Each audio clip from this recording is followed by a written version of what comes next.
Alright guys, going to do two updates. I'll do this one on the Spanish channel, and I've got another channel which is a bit more political, so I'll keep my political thoughts to a minimum on this one. The COVID stuff is wrecking havoc for us in the sense of being able to travel backwards and forwards. The last trip was 4 months between the trip previously, and it should actually be about every 2 weeks.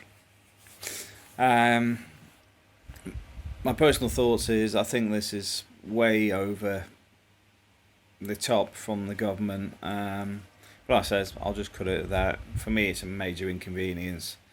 I know other people are having health problems and whatever, but my personal view on that is if you don't feel safe in day-to-day society because of these types of things, then you are better off shielding rather than closing down the entire population of a country. But anyway, I'll leave that for that. The housing stuff is progressing at the moment. We're having a bit of to and fro with the bank because the bank wanted a minimum of 12 months employment with the company I'm with. Now I've only been there 10 months at the minute, but as I said to him, look, I'm not being funny, but by the time you process my application, it will be 12 months because it takes that long to get the paperwork done. So the point being is it is going to be another 2 months of processing, which I don't mind. To be fair, for every month that passed, it's another 1,000 off the mortgage because it's money I have in cash. So the point being is it reduces the mortgage every month. So if it takes a couple of months, fair enough. Now I will say the owner's been very keen for me to sign this deposit form, which basically I've asked him out, well, how much, and I know a lot of people put up 5k deposit to sort of say, oh, well, I'm serious. Well, I'll never see that 5k again, would I? Now, normally if I was in a rush and there was a risk of the property selling, I would. But here's a bit of grim reality, and I did highlight this to the owner this week. There's another 4 properties on that same row. None of them have sold any time I've been in Spain. That's 5 years. Now, bear in mind, theirs is the cheapest, but in all honesty, for the risk of 5,000, the difference between their house and another one would cover that 5,000 anyway, rather than losing the 5,000 in the sense of put deposit down. I'm then solely reliant on the bank coming forward. So I did ask them if they're interested in rent to buy because I've got over 30,000 in cash. So they haven't really responded to that. I think they're more keen on the banking side. So I've said, look, there's the bank manager. They're after the information on the building. So they've sent the notice simply over, which gives you the information about the building, its square meterage, all those sorts of bits and pieces. So that's gone to the bank now. So bear in mind, if somebody's selling a property, they will try and go, oh, we'll put the deposit down. Normally like 5,000. I know somebody lost 7,000 on a property because I think they had the issues with the bank afterwards. Myself, I'll keep the 5,000 in the bank. I'm not in a rush. First things at the moment is we've got this COVID nonsense going on. I do call it nonsense because we don't seem to have any news. I mean, there's a bit of a joke with memes going around at the moment about where's all the terrorism gone. Which is yeah, but like I said, I'm going to try and keep out of all this stuff. That'll all go on my other channel anyway. So you've got that, which is forcing a economic downturn. I'm seeing some of the countries heavily lending against World Bank and whatever to cover this period. So I do think Spain's going to be hit quite hard. The UK is in a similar state.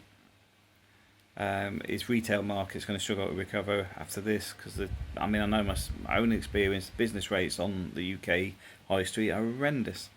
So the UK is going to be hit, and then on top of that, you've got Brexit. Brexit hasn't even hit the press too much lately. But that seems to be very slow moving. But it's looming on the horizon. So you've got two things that could collapse the housing market, not just in Spain, but even in the UK. Um, so I'm sort of sitting there going, you know what, I don't need a deposit down because I can wait. You know, the market could crash and I could find another 10,000 off the property. So, yeah, I'll wait. I can wait. So the property is moving along. We are going to be excited. We've started looking at kitchen designs, bathroom designs, canopies and stuff. Because there's a nice canopy we've seen for the roof deck. Because I don't want a fabric one. I've seen a nice one which is more like louvers, so they sort of open and close. So you know, if it's windy out, you can just tilt them all, and you can still have like half coverage. Because to be fair, if we get that roof canopy, that's probably well spend 80-90% of my time. Because I do like sitting outside. So yeah, I can see that being my sort of domain, sitting on the roof deck most of the day.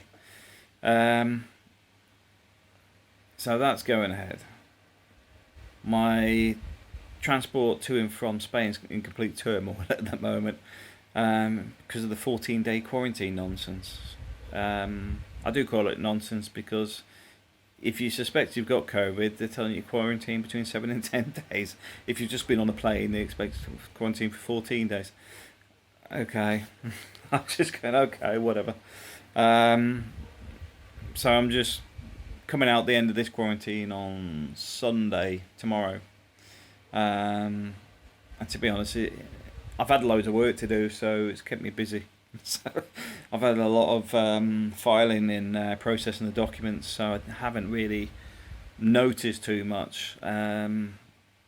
What I have done is changed my food habits because I'm not moving around as much because obviously you can't. So one of the things I have been eating is a lot of salads. And I found in Sainsbury's, Morrison's had a good selection as well, and Marks and Spencer's of salads, pre-made salads. Now I've got to admit, it's not that I'm lazy. I just can't be bothered. When you're making food for one person, it's just a pain, you know, because half the time, like you buy a whole lettuce, unless I freeze stuff, it'll be bad before I finish it. So you end up throwing about half the ingredients away over a week. So I got all these salads, about £1 to £2 each. Stuck them in the fridge, and just had one of those a day. Thrown in tuna the one day, just on the top, tin of tuna, mix it. Dinner's ready in a minute. Throw in some basmati, what is it? Some vinegar, balsamic vinegar, just to mix it in there, give it a bit of flavour, and away you go. So I've been having that. Some shrimp salad, and yeah, salad with salad. And the odd day had a load of vegan stuff as well, but I'm in on that because you're paying about £4 a meal, which I don't mind paying, but I do find that it's not really filling.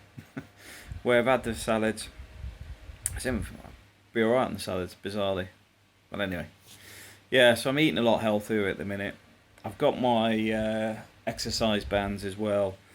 Which are quite good. If you haven't done using bands before, I do recommend it if you've got a limited space. You can do a workout in about 30 minutes and it feels like it's been an hour because it's all tensions. And there's plenty of YouTube videos out there that will give you a 15-minute, 30-minute, 25-minute workout, which works really well. So those sort of things I recommend if you're in a sort of lockdown, can't move around. And you can order them straight on Amazon.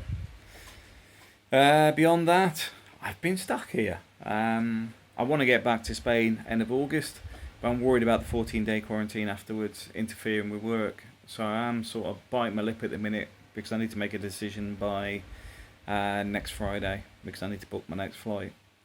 So I'm going to have a chat in the office because, to be fair, the project's we've got a few £1 million worth of work ongoing at the minute. But I think we'll be in the paperwork phase by the end of August anyway, at which stage I can do most of it from Spain even, because it's all electronic. So I'll have a chat with my boss about that because, to be fair, they don't really want us in the office at the minute because of this COVID thing.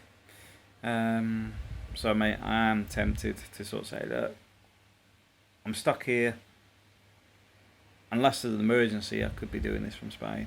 So, we'll see. We'll play that one by ear. But beyond that, everything's all right. Kids are happy. Kids still ain't back at school. Hopefully in September. There's been a load of stuff sent out by the Spanish schools, by the way. It's very well organised. They sent a pack out with who's going back when and all this other bit, pages of it. April was showing it to me, and I was like, whoa, that's been a lot better than some of the stuff coming out from the UK side. Well, yeah, I think the UK said there's been a lot because they're not as clear and transparent with information. I do find because the way the Spanish system is, people often just put up with it because it has a structure. It's very bureaucratic. Where in the UK, you're getting unions sort of trying not to get the schools to open. Schools want direction from government. It's all about the ownership, the responsibilities, all this stuff, passing it on to somebody else so that you're not responsible. Where Spain, it's often a case of bureaucracy. It comes down from the king, people, and it's sort of followed. Now, don't get me wrong, the king doesn't make the decisions on absolutely everything. I'm sure he does not get that involved in a lot of these things. But the difference is in Spain, if the king makes a royal decree, it becomes law very quickly. Where in the UK, you get Boris saying things that aren't law. This is why the term government guideline is used, because it's not legal. It's just recommendations. It's a bit like instruction manuals when you're building something. You know, like if you, I don't know, get a new TV and how to wire the TV up. 9 times out of 10, you don't actually look at them or need them. You just take the TV out of the box because you know what you're doing. Use a bit of common sense. So yeah, guidelines are a bit like that half the time. It's common sense. But anyway, I just thought I'd update today. Things are moving along. Things are progressing. It's a lot slower than I would like, but what I'm hearing from a lot of other people, I'm in a very good position in comparison to some of the headaches they're facing. So I can't grumble. I'm still earning money. I'm still positive. Kids are happy. Wife's happy. They're all safe. Yeah, we're okay for at least this year. So I can't grumble on that side. Anyway, thanks for watching.